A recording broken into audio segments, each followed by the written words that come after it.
Why are psychiatrists trained to put people on medication but not take them off? Well, let's get into it. Let's just dive right in. So, I have been studying the anatomy of victim consciousness, which is sort of a phrase that I use to summarize a whole realm of human experience that I actually think we came here to play with and dance with and explore. And because of that, I look for patterns, right? So if a psychiatrist is good at anything, she's good at pattern recognition. In fact, I think that's our primary skill set. And the patterns that I observe are really, within a certain ecosystem, like quite fitting, quite appropriate, quite consistent.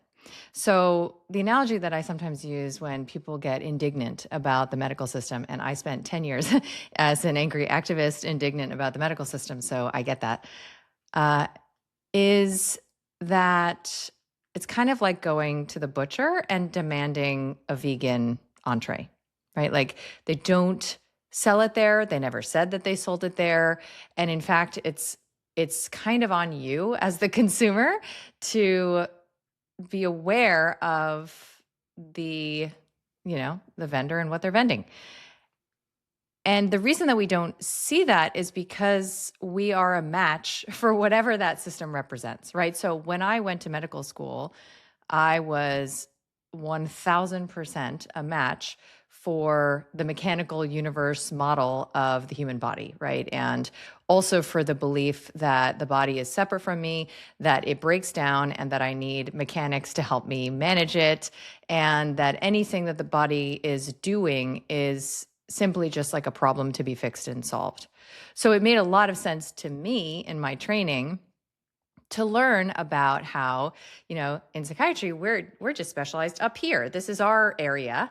And to learn about how all of the way that the rest of the medical realms like work, right? So when you have diabetes, it's because your pancreas is making a mistake, and every different specialty has its collection of mistakes that these mechanics are managing. Okay, so in my realm, it was very tempting to imagine that we had cracked the code of human behavior, and it's all just a bunch of chemical imbalances that, unfortunately, probably you're born with, and they just kind of get set off at a certain point, under stress.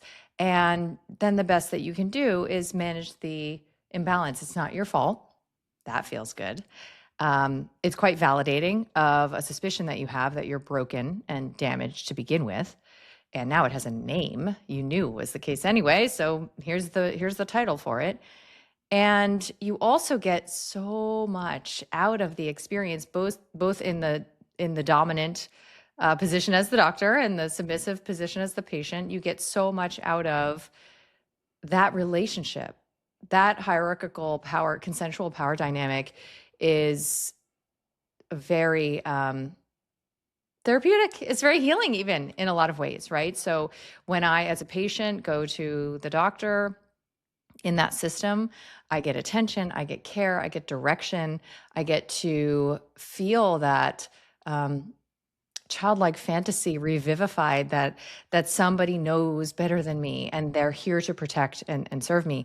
And when I'm in the doctor position, I get to experience myself in mastery, right? Like I get to experience myself as knowing some of the mysteries of the universe and being able to impart, direct, control, and sometimes we could get into the nuances of it, but sometimes even punish, right? Because there's a lot. I mean, I'm sure most people listening have been to a doctor who has kind of a sadistic side to them, right? So it's almost built in fact, there's a book I love.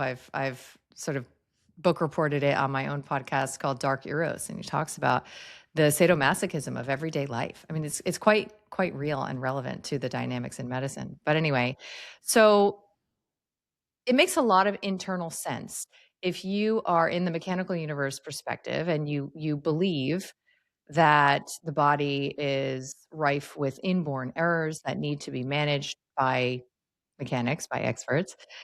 And that we're doing our best to understand it and we're doing our best to offer medications to help. And the medications do have effects. I mean, there's lots of people who love their Prozac and their Clonopin and begrudgingly take their lithium and maybe even say that it saved their life. So it seems quite valid.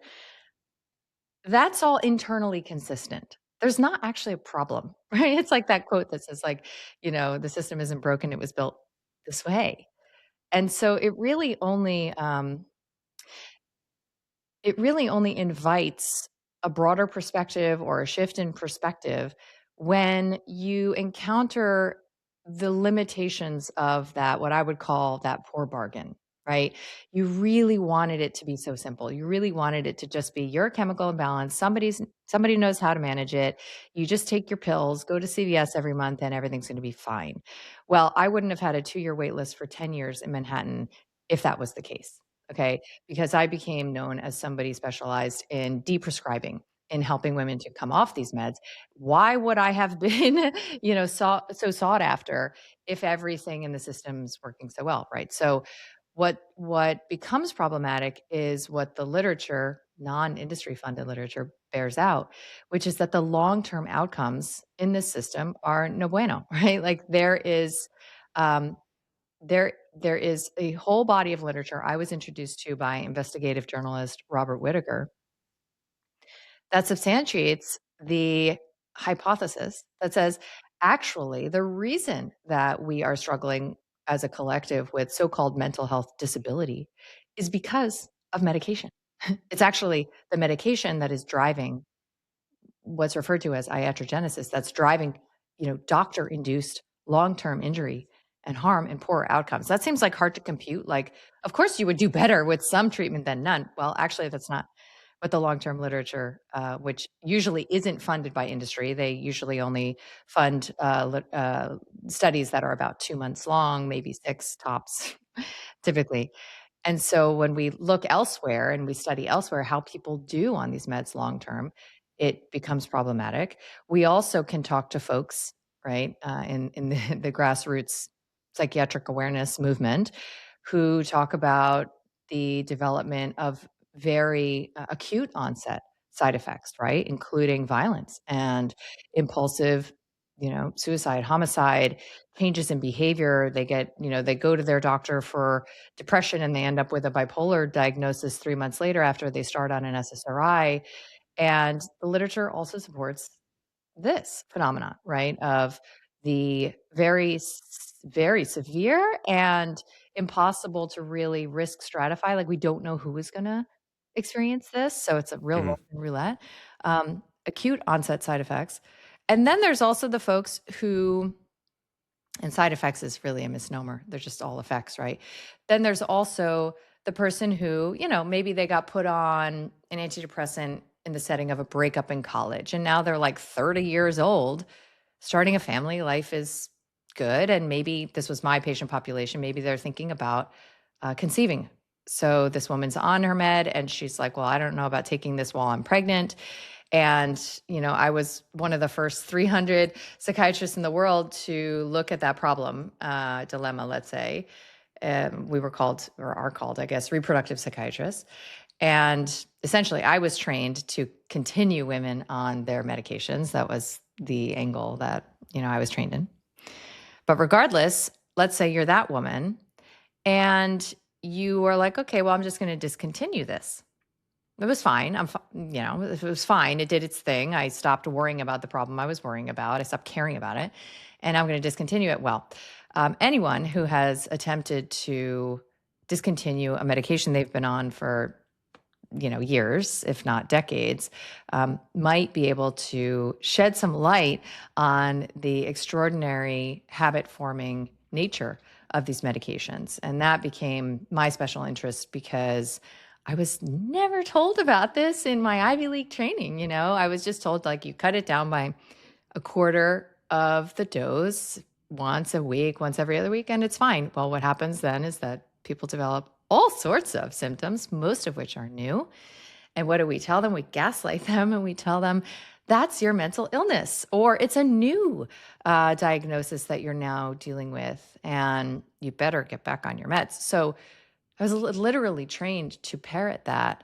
And, the whole realm of the Stockholm syndrome experience was something that, for reasons related to my own existential journey, is something that I needed to deeply explore. It's like, why are people loyal to systems like this that are, some might even say abusive? They gaslight, they breadcrumb. There's codependency, there's all of the stigmata of dysfunctional relationships. Why would somebody not only subscribe to that, but then even defend it, right? So a lot of the folks who were triggered by my early activism were feminists. I mean, like, liberal feminists were very put off by the suggestion that I was victim shaming, suggesting women could come off these meds and perhaps would benefit from considering it. And so that became really interesting to me. Like, so if you look at it as like a field of consciousness, and there's a shift into a different field of consciousness that's predicated on different notions, like symptoms are meaningful, communications from you about you. It's all you. Or that you do have more responsibility than you've ever been told. And that really, illness is an existential question that only you can answer. Sucks. And it's also awesome, right? That fact, right? So this is a whole other way of thinking. And for a long time, I thought, well, that's much better. I don't think that way anymore. Like, I don't think in terms of like value assessment. I just think it's different. It's different. There's trade-offs. And anyone who's been on the, sort of so-called awakening, truther, even holistic wellness journey will know there's trade-offs. And it's not necessarily more enlightened or easier. It's just a different way of relating to the body, and to do so in a collective culture that still is afraid of things like contagion and cancer, and means that you will necessarily be living a more renegade existence, right? Like, so then you got to find your people who agree with you and see life, the same way. And it just becomes a real focus. I'm sort of, I guess, like exiting that phase of my life where I just would rather focus on other things, sort of decentralize this sort of debate. But that's sort of, I guess, a long answer to the question that no, we shouldn't be trained necessarily in how to discontinue these meds, because that's not part of the belief system. The belief system is that you require these meds to function. So why, there's nothing wrong. There's nothing actually wrong with the system, in my opinion.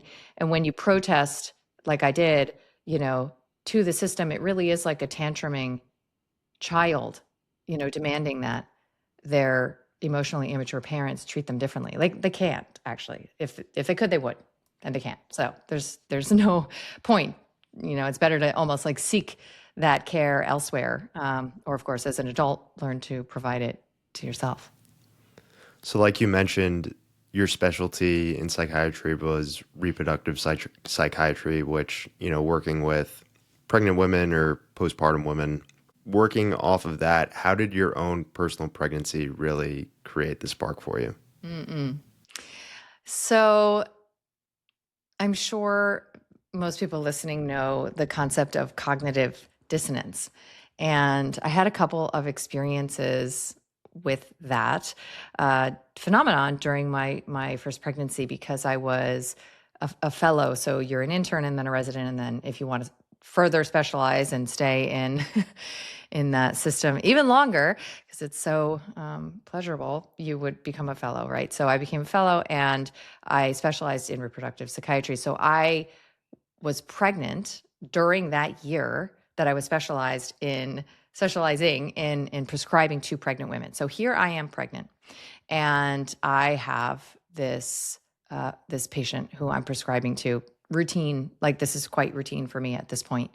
And I would have 2-hour consultations with these women.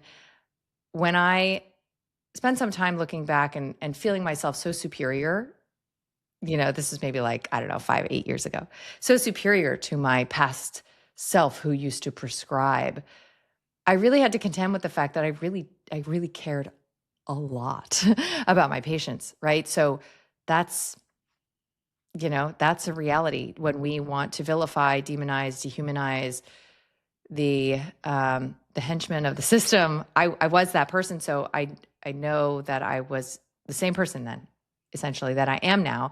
I just have different priorities, different self-awareness, and I have more emotional resources, right? So stuff that used to scare me, trigger me, lead me to all sorts of defensive behaviors, then I can be more unbothered and nonchalant about now. That's pretty much like the awakening journey as far as I can describe it. But back then, I was extremely invested and I would prescribe to almost 100% of my patients. That was literally my specialty, right? So I'm writing a Zoloft prescription, I remember. And I just had this little voice inside that was like, I would never take this. I'm pregnant, remember, as a pregnant woman.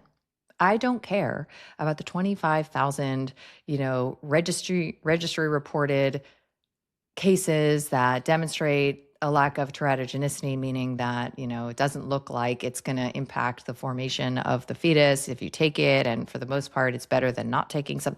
All of the, consent that I was trained to provide, I don't care. I wouldn't take this. So that's confusing, right? Because why is it good enough for her but not me? So I just mostly ignored that. And it Was that an really, uncomfortable feeling given like what you've dedicated your life to at the time?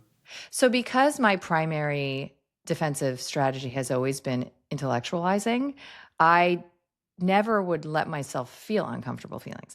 I would just immediately justify it, dismiss it, ignore it, right? And compartmentalize it into a little mental file. And it was quite effective, right? Like if I would get 15 years ago, if I would get an email that was upsetting or triggering, I would just immediately, and I have like litigator level, sort of, I don't know, mental capacity when I'm feeling triggered.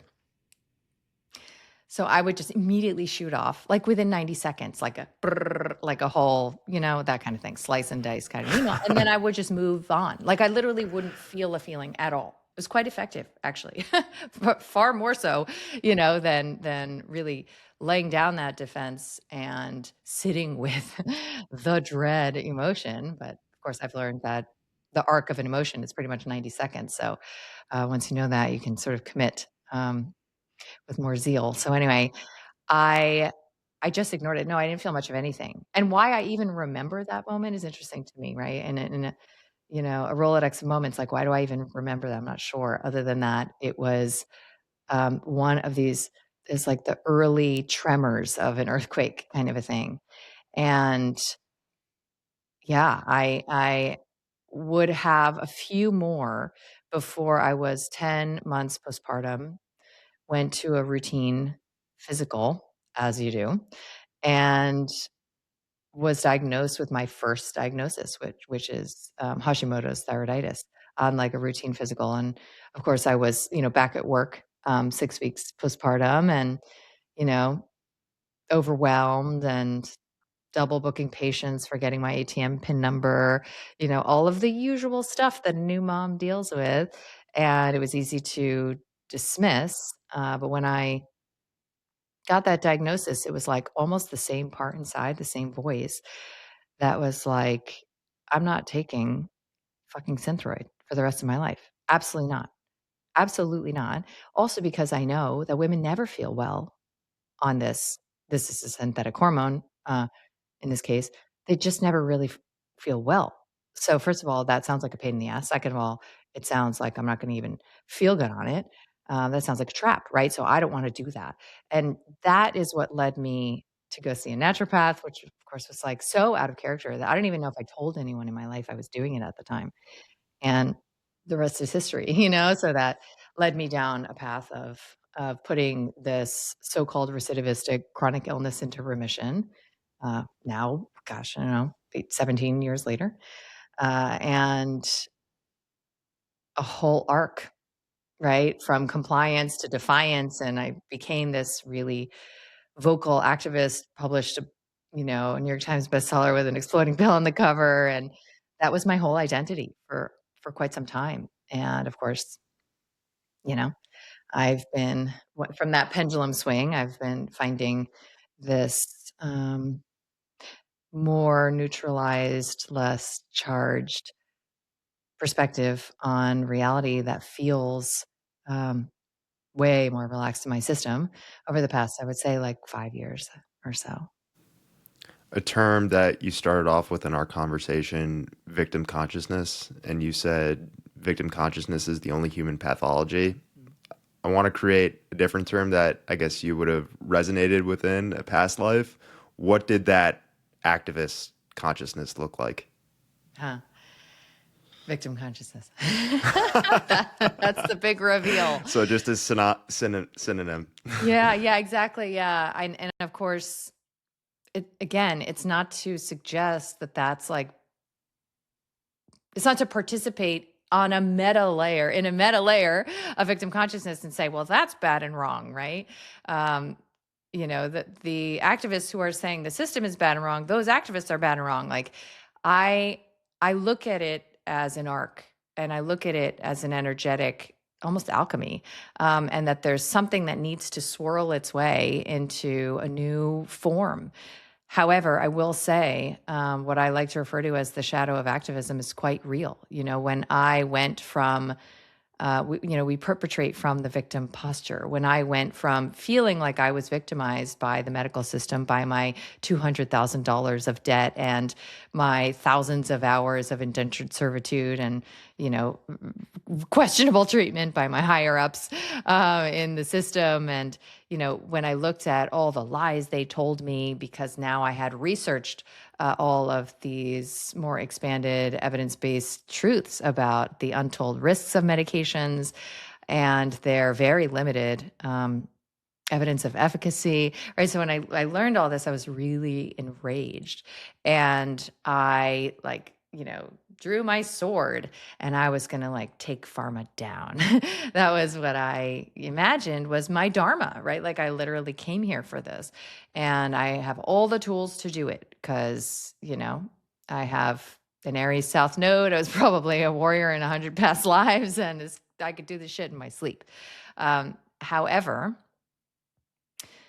in that posture, I became simultaneously, right, through one lens, the rescuer, because I'm here to save the innocent from the villain, but I'm also villainizing, right? It's like most effective activists are out for blood. Like they want to take down whatever it is that they've identified. They want to destroy. It's a fundamentally sadistic impulse, speaking of which, right? And so there are some undisclosed elements of these triangles, including that the rescuer, let alone the villain, needs the victim. Like we need the ignorant, innocent people out there, anonymous. We need them to have relevance, to feel that charge in our bodies every day that we, go looking for new evidence that we are right about how wronged we are. And so, the nature of the victim triangle is such that you just kind of bop around each of the angles and you're occupying one sometimes hour to hour. You shift, but the thread that they have in common is, first of all, stress physiology, right? So you're either in your freeze as the victim, you're in your fight and flight. There's an identification with, again, I'm interested in Eros and have looked at it through that lens, but there's an identification with the arousal of this. It becomes, really almost addictive in the game of it. And what I started to look around and notice was that all the activists that I knew had personal lives that were totally neglected at best and absolute interpersonal dumpster fires at worst.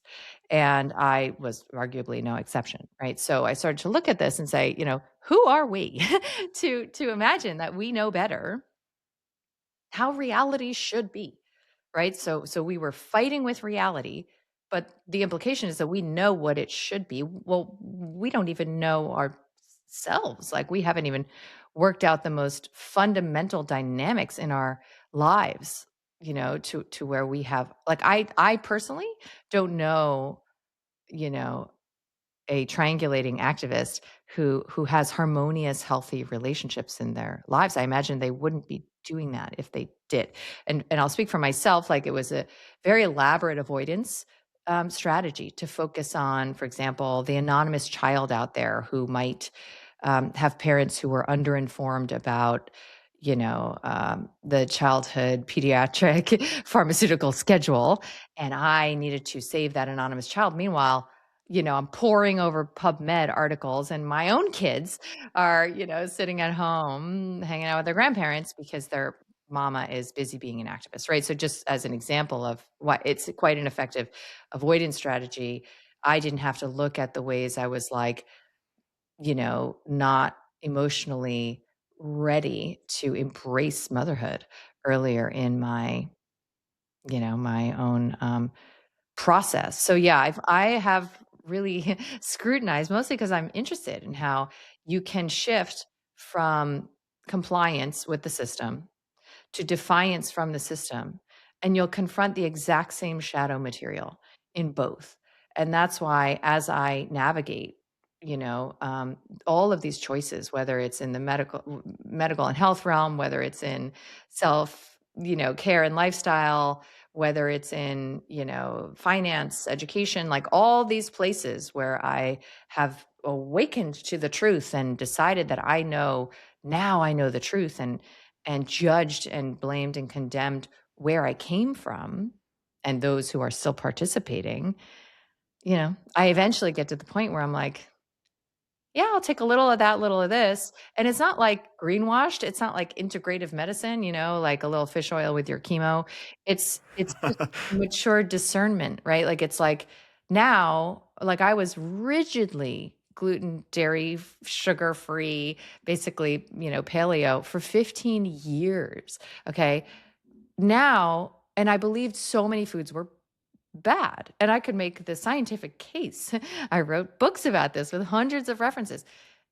And there's truth in that. There's value in that. And I I also am not going to go back to eating freaking McDonald's. Like, that's not going to work for me either. So now when I eat, like, neither the good bad split directs my consumption, if that makes sense, right? So I just make, decisions, and I exercise discernment from the whole landscape, and it's really drained of good, bad, right, wrong, to where now I will eat a croissant with my kids in the bakery, kind of a thing. I never would have ever done that before. And so that rigidity, in my assessment, really benefits from a softening at a certain point. For me, it was 15 years that was the certain point. Maybe for somebody listening, it's 6 months, and really, showing up with that, I am declaration, right? Is important, but everyone has their own arc. I just know that in every single case that I have developed an awareness around, I've swung to the activist side of things, and I meet the same energies eventually there, that I was running from. So within your medical life, it was your pregnancy and the work of Robert Whitaker that really opened you up and created this spark for you that ultimately leads you to your, I guess, activist lifestyle. Yes. Were there specific moments or external resources within this next chapter that gave you the similar sort of feeling of like, wait, like, what am I doing here? Or was it more of like a gradual process? Yeah, it was my journey has been quite gradual. And I'm a double Gemini. I am very, like, shiny object syndrome. Like, I have a lot of enthusiasm. I have a lot of passions and interests, and I pursue them. I jump right in the deep end. Like, whenever I'm interested about something, I will spend thousands of hours obsessing about it, and really fuck around and find out, right? I've been doing that for my whole life. arguably. So I'm sort of constructed this way. And even given that, when I've been evaluating, these different arcs, like, for example, I, was a compliant taxpayer, back in the day. And then in 2020 rather, I started to research lawful means and, sovereign paths to go into the private and exit, the system, right? And it's just another example of this phenomenon that I'm referencing where I found the same energies. I would call them vampiric. I found the same energies that I was rejecting in the IRS, in the system, in this other realm, in this other world. And that took me, I mean, what are we now? 26 years. Okay. My pendulum swing with medicine was about a decade. And, my personal journey in lifestyle and, nutrition, that was 15 years, as I said, right? So these are glacial processes. And I think we can really get into the habit of imagining that there's some destination, that there's some like point of totality where we'll have it all figured out. And the more that we just sort of like chip away at that and do the hard work and engage in the practices and surround ourselves with people who are also in that kind of cult of self-improvement, that will finally arrive at some point. And I like to quote and reference Alan Watts a lot. And he talks about this double bind, because the one who needs improvement is the one who is seeking the improvement and determining the path of improvement, right? Like, you can't possibly know what the fuck you need, and you certainly can't know what is right for other people, because you can't know what's right for yourself. So if you're in that good bad split of right wrong, and I need to become more right, this is often referred to as spiritual ego, right? I am superior to those who don't yet know. I must educate the ignorant. All of that sanctimonious energy of certainty, which I've absolutely embodied in the course of my public, career. For me at this point, it does not feel compelling. And so my North Star, my guiding light, is my curiosity. It's my interests. And I just trust it's going to take me somewhere cool. And even if I end up in a whole messy so-called mistake, maybe it was a necessary one, a correct one, and I get to turn it into gems and, wear them on my wrist and give them out to other people. And it's a non-linear, more experiential uh existence. And for me, as somebody who's very, type A and very conditioned by feminism in my earlier life stages to be recognized for my achievements and productivity, this has been an identity shift of massive proportions, But at this point, I I believe that my activist era and my truther era, even though my closest colleagues are, you know, people that I look to for interpretations of reality that are quite alternative to the mainstream. Um, it's not it's not something that like I define myself by. Like there used to be a time where I was like, I could never be with a man who doesn't understand, about uh, equity and common law or whatever. And it's just like it's like I smile at the version of me who thought that, right? Who thought that that's what mattered instead of like how something feels in my body, like how somebody's presence actually feels to me in real time. So yeah, it's you're catching me at a moment where I'm really doing like kind of a life review over the past, couple decades, and just appreciating like these arcs I never could have imagined that I would be um become the version of myself that I am now, like, I absolutely did not see that coming. And I also needed every stage to be exactly how it, of course, how it was in order to get here. You still do provide like a lot of good info and context though when it comes to medical issues. So my question for you is, how do you feel like you're still able to do that, especially when it comes to medications and talking on topics like depression? How do you feel like you're still able to do that, but I guess have it come from a different energy that's not one of an activist? Hmm. I love this question. So I would say that I am embracing the aspects of my personality that drove me to medicine and to become a believer in that conventional medical model to begin with, which include that I'm quite an effective problem solver.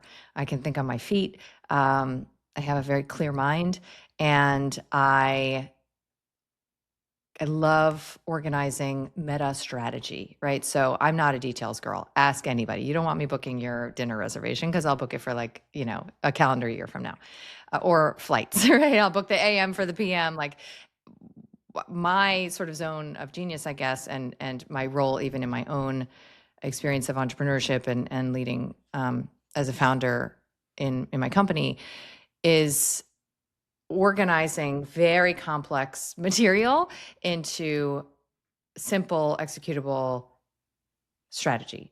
And I'm very cool under pressure. So I am like undaunted by the unexpected, by problems. And it's not to say that I don't feel all the human things, but like I said, I'm quite effective at short circuiting the if I choose to. Of course, these days, my practice is to take 90 seconds to feel the thing. However, because of that, because I am somebody who loves to solve a problem, fix a thing, I probably would still be somebody who is like, well, sometimes medication is a good thing, and sometimes you need it because, well, I don't know, there's problems that medications solve. Why I don't say that is because they don't actually fucking work. That's why I'm not a fan. They literally don't work. I mean, I had a friend recently who's like, comes from the holistic mindset like me or whatever. And she had this like really persistent rash and it was like driving her nuts and she tried all whatever. She gets the German New Medicine and the Louise Hay and the spiritual significance and she just like for circumstantial reasons wanted some relief. Anyway, so long story short, she tries prescription grade hydrocortisone cream. Guess what? It fucking didn't do anything. Like, it literally didn't work. And, I actually fun fact about me, have And it'll make you feel like you're broken. Like when it doesn't work, then it'll make you then feel it's like, on wow, you. like I'm Well, even it's always you. worse. I'm That's the even gaslight. worse. Yeah, yeah, yeah. Yeah. It's your fault. Um, oh my gosh, it's the same thing with these, like, sovereign remedies. They're like, "Well, you just didn't." Yeah, anyway, don't get me started. But it's the same gaslight of like, "Well, Yeah. it's always you," or, "We need to just keep adding on another one." You know, these the efficacy data on all medications actually would shock you if you dug into the relevance of so-called active placebo and learned about what's actually driving what we're perceiving as the effectiveness of these meds. Oh, but that's what I was saying. Like, fun fact about me, I've never taken Advil or Tylenol. And it's not because I just told you, it's not like I was some like bohemian earth mama. I was as matrix as they come, but I've just like never really, for whatever reason, and now of course I know more of the data on it, like believe that they work. And then they have so-called side effects. So if you're going to take something, and of course my, expertise in my books or whatever are about psychiatric meds, where it's arguably the most extreme caricature of this phenomenon, where the efficacy is like less than 30%, is basically placebo, and the side effects are like horror movie level. Okay. So why that's not a good deal. Like, that's not a good deal. And they really aren't effective. And even if they have an effect, like benzodiazepines or so-called hypnotics like Ambien or whatever, it's extremely short-lived. Like, your body in its brilliance adapts. And so you're losing that effect. You're just habituated. And now you have all side effects and no benefit, like within the space of months.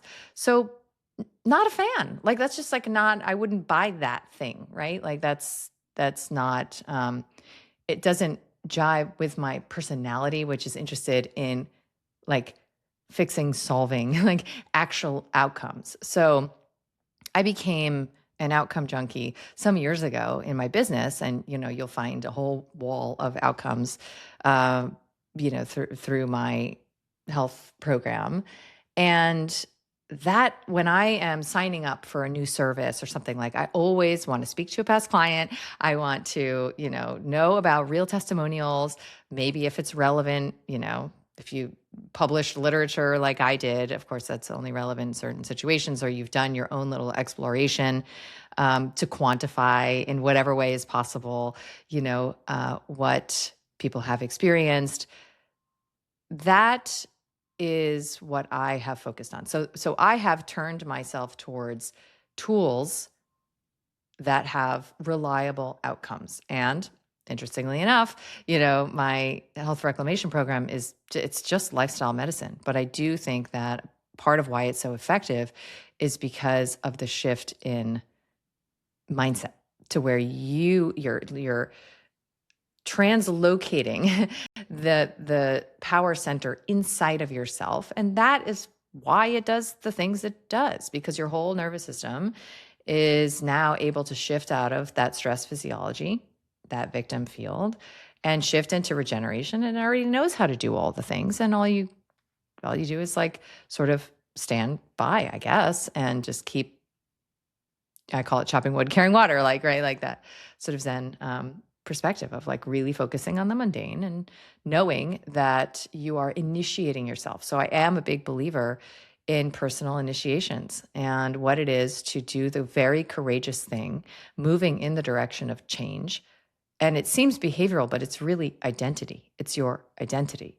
And however you find, your initiatory practice and your mentors and guides, right? Because now we're in an information era. I have programs, and I know that it's not the techniques and the information that I'm delivering in my, business. It's the very specific mentorship, support, coaching, facilitating, right? It is that back to that dyadic experience that I had with patients in the office. It's just that now, especially in the coaching world, there's something far more collaborative, far less activating of that child psychology of like, mommy, daddy, show me the way. And instead, it's like a good trainer, right? Who is facilitating your acquisition of essential skills so that you can develop mastery in an area of your life, whether that is self-care or emotional mastery. These days, I'm really lit up about aesthetics and beauty and, learning skills I wish I had about self-care and adornment, in my 20s. And it's kind of the same path. You put yourself around somebody who has more mastery than you, and you resonate with and adopt all these skills.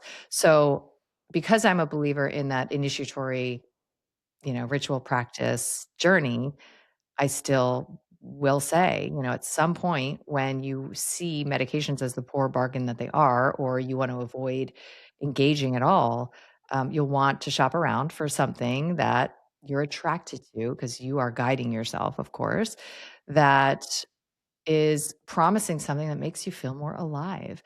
Because then whatever is hard about moving in the direction of that thing is actually going to feel like relief. That's the paradox. It's like doing the courageous thing actually feels like relief as you're doing it when you're ready to shift and change.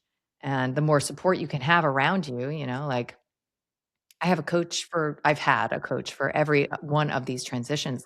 Can't fathom what it would have been like to not have somebody a few steps ahead of me on the path, holding out a hand and saying, like, you got this, let's go. So I am a big believer in that. And it's really cool because I feel like that goes against the rescuer helplessness mindset where it's more about giving your patients autonomy rather than being the one of like, hey, I'm the one who fixed you. Yeah, I mean, I don't practice any longer, clinically. When I did, though, I would have patients, and some of them even public, would come out publicly or whatever and say like, "Oh, Dr. Brogan, you saved my life." And even then, when I didn't know as much as I do about, victim consciousness and hierarchical power dynamics and this kind of a thing, it still felt kind of like not accurate because I didn't do it. You did it. Okay. Not only did you do it, but then I would think, okay, and I do have certain skills, right? I have certain gifts and I've been in my, lane, I think, for some time. And so I would be like, well, what did I do? And that's when, in conversation with one of my former patients, I really was able to crystallize.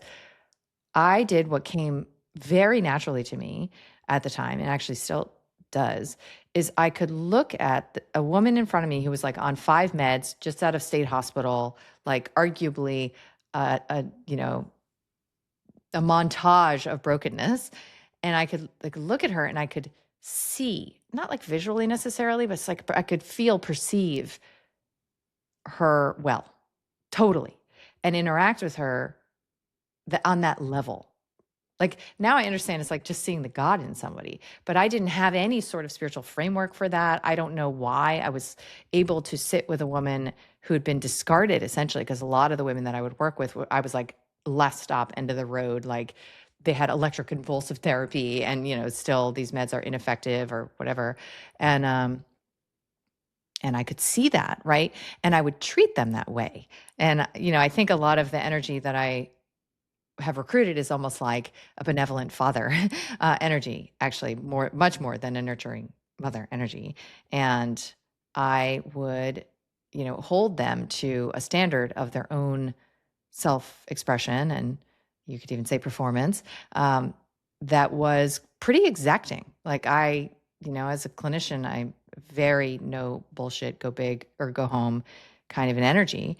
And, like, for example, you wouldn't get a second appointment with me after the consultation unless you did my protocol to the T. Okay. And otherwise, don't waste my fucking time. Like that was literally my vibe. And, I practice in New York, so whatever, New Yorkers can handle this this kind of energy. And now I'm in Miami and it's like that would be kind of intense. Um, and it worked. So like that's all I did. I saw them as not broken. I don't know how or why. And I held them to a behavioral expectation and standard that was far surpassed the kind of victim coddling they were used to. Right. And so it's, I think, in a way, almost like we went through their maturational adolescence together. It's like, again, I'm not a father, I don't know, but I think in many healthy father-child dynamics, there's a moment in the adolescent transition where they're initiating you, right, to your adult identity. And that requires, sort of like leaving you out for your vision quest and knowing you've got it. Of course, like that's figurative mostly these days. But there was something in that alchemy that I think I very naturally would tap into. You prefer the term integration over healing. Can you talk more about that differentiation? Yeah, because when I started to see sort of the swap that I was up to when it came to imagining that I had swapped out the bad me for the good me in my healing journey. And then I would gaslight myself, you know, by saying this is so much better. And meanwhile, I was like not feeling better, obsessing about my traumas and, a workshop and course retreat junkie, and really getting into this place of imagining that I was really quite superior to others, like including in my own family, who were not doing this work and had never, you know, looked at their inner, domain in this way, whatever. So the healing, I mean, it depends how you define healing, of course. But the way it's colloquially used, you know, it implies like that I was sick then and now I'm not. And I don't know that that's been my experience. So, what is different? I told you, it's that I'm aware. Well, I always had that, right? It's almost like noticing the things that were already there. Well, I'm far more aware, and I have trained and learned the skills of relaxation so that in a moment of duress, I can command my system, move energy, release it. I'm more flexible in my own um, body. I have options, right? That I just simply didn't have when I was less aware and less well skilled and trained and practiced when it comes to relaxation. So I don't know. Is that enlightenment? I don't think so. I think it's just embodied, self exploration and the process of self mastery. And a lot of what's gotten me to this place is the worldview that says the villain outside, somebody I experience as affronting me, offending me, judging me, taking advantage of me, whatever it might be, is through another lens, the guru, right? Like, is holding an energy that I probably imagine I do not have, right? And therefore have rejected in myself. And if I'm really honest, I call this wearing the villain crown. I can probably find little flavors of that very same behavior profile in myself, at least in my potential. Or I might want to just expand the permission field so that maybe one day, someday, if I ever am that tyrant, I don't, have to extinguish myself in shame. Okay. So my relationship to, and this is a framework. This is a, like a mindset.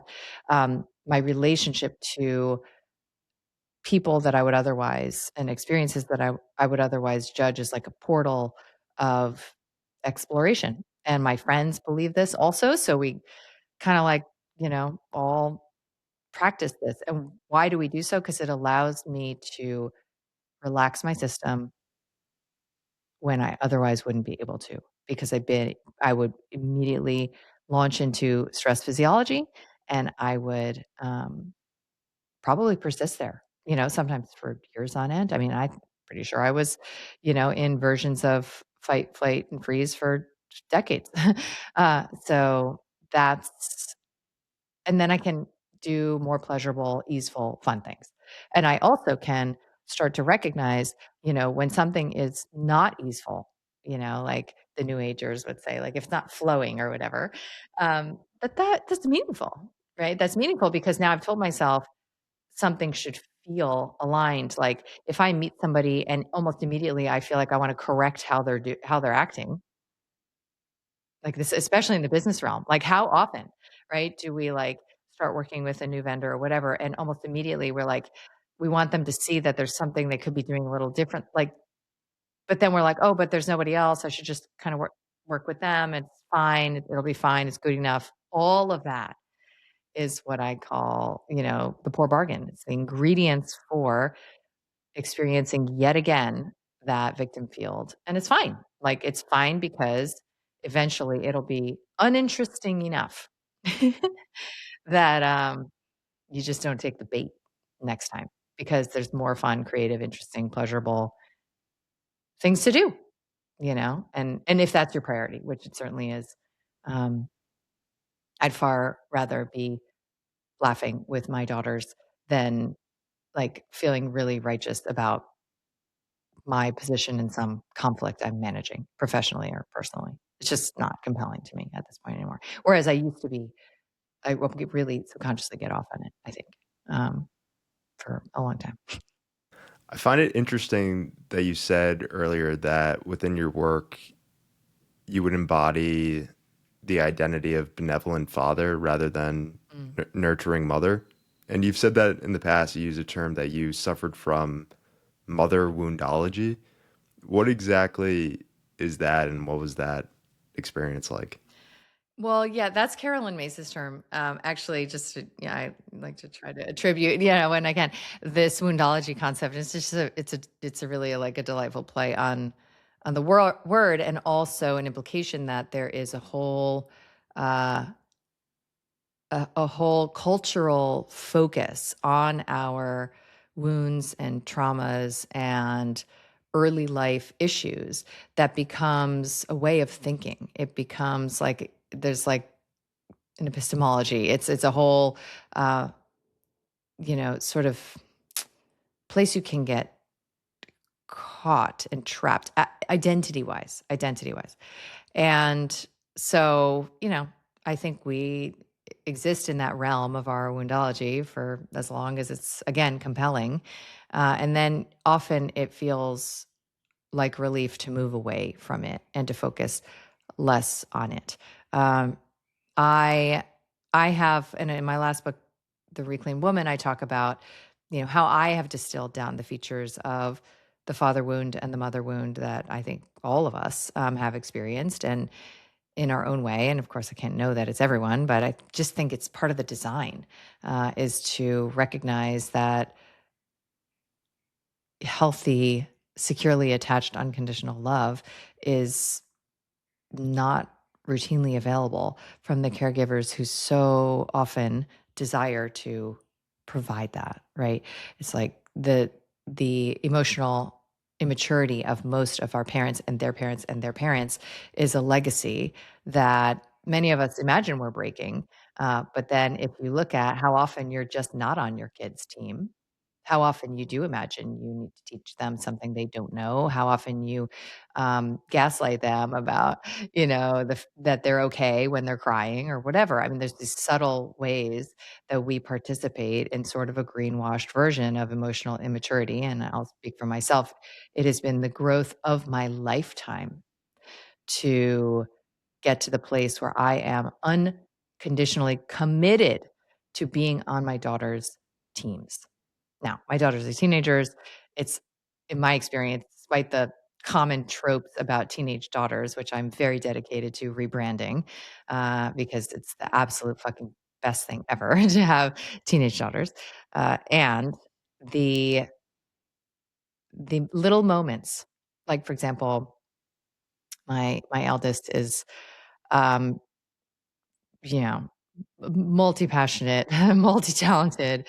Both my daughters are, and she's at this place where she is looking at whether or not she would want to go to college. Now, I am not a fan of college in general. And I've, had experts like from the Degree Free Way on my podcast, et cetera. And I also think it's like a dying and crumbling like relic that we're in this awkward transition around, like it's like just starting to like wobble and pieces falling off the side or whatever. And I'm like, really, you can go into like hundreds of thousands of dollars of debt. That's like the worst ROI ever on an investment. Okay. So I go on and on. I've like totally, showed my hand.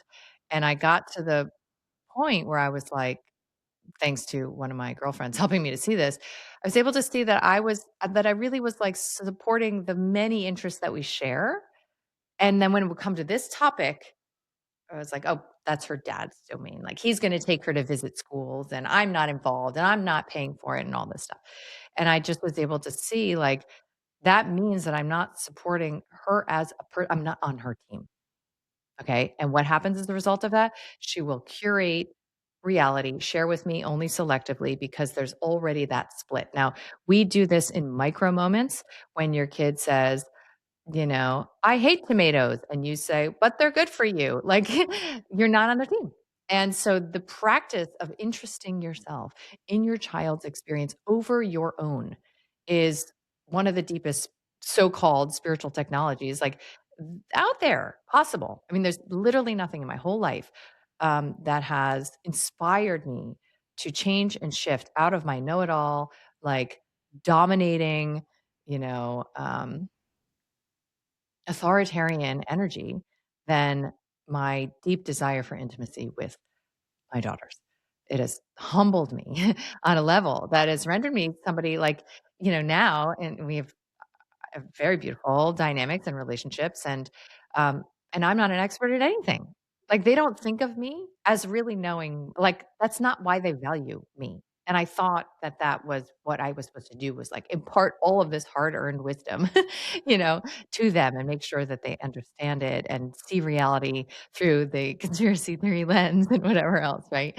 And that's not a priority. And, I got a letter from my daughter, um, in December, and she said that I am the embodiment of beauty and femininity in her life. Oh my God, it makes me wanna cry. Like, who knew that that's what was the most important thing to me? I thought it was supposed to, like, protect and guide them or whatever was driving my earlier sense that I needed to make sure, they used the natural cosmetics and ate the organic food and, like, put their, gadgets away at night and all this kind of stuff.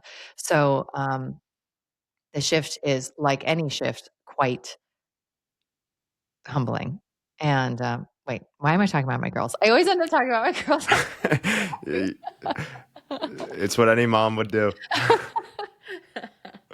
Oh my gosh. I guess, to not to play devil's advocate, but I guess, how do you balance playing on the team but also having like a little pushback? And I'm coming at this not from as a parent but as the child. Like, there definitely have been moments within my life where it'd be like, I don't want to do that, or I don't think that's good for me. And then it's my parents, like, especially my dad, being like, you are going to do this. This is Yes. good for you. And then I'm like, wow, that was. Yeah, that's a great question. And my massive caveat is that I don't have sons.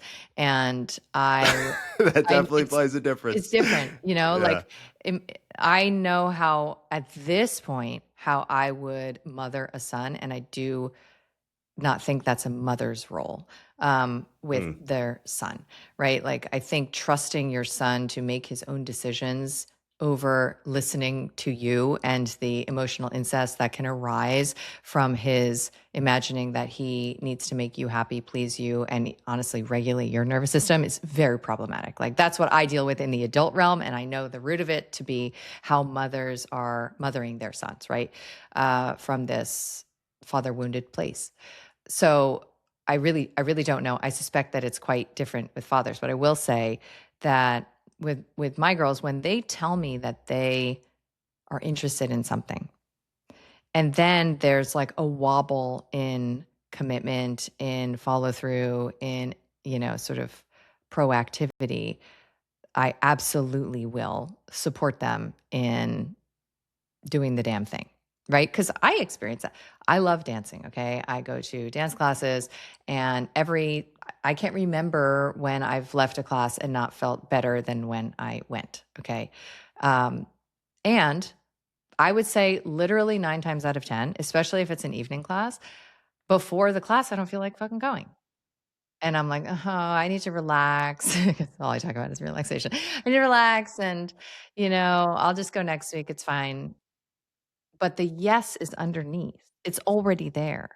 So working with that no is what a disciplined, um, adult can have mastery in, right?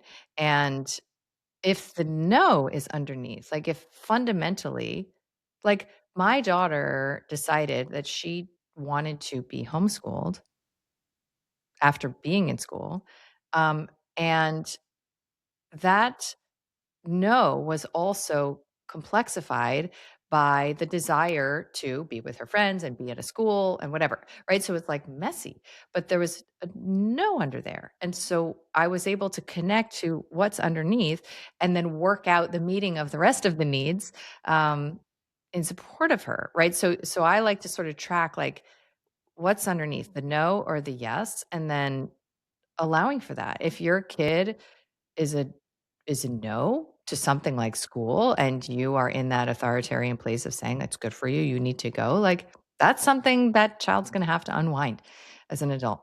Like, the domestication that they experience through the school system, and so many of us do, and who knows, like, if that's what they are, that's their path, right? So, um, again, it's just not necessarily an ethical thing, it's more an attunement thing, right? So attuning to what is underneath. So if your dad pushed you to do something, that you were sort of like, ugh, about, odds are he knew you were a yes fundamentally, right? If it's like a sport or something like that. And that's teaching the value of discipline. I like the etymology of discipline. I learned from Marion Woodman, a Jungian analyst, which is that um, it's the gaze of the teacher who loves you. Right? Mm. And I have experienced amazing things through my own self discipline and alignment with my will, which I think of as my yang, my masculine container, right? The gaze of that teacher who loves me, that holds me to that standard. And again, maybe that's what I also offered, my patients to hearken back to that energetic signature. Kelly, it's been great Mhm. talking with you today. Where can people go to learn more about you? Anything else you'd like to share? Sure. Yes, this has been a total pleasure. Thank you. And yeah, I'm over at kellybroganmd.com, and we now are really focused on shifting women out of these old identities and being catalysts and facilitators for that transformation across all of these different domains, from health to relationships to business. That's a big one I love to support women in, is feminine leadership, and even midlife glow up. That's like my new favorite topic, and so we offer a suite of support, one-on-one support for that these days. So yeah, it's all over there. Awesome. Great talking with you today. Aw, pleasure.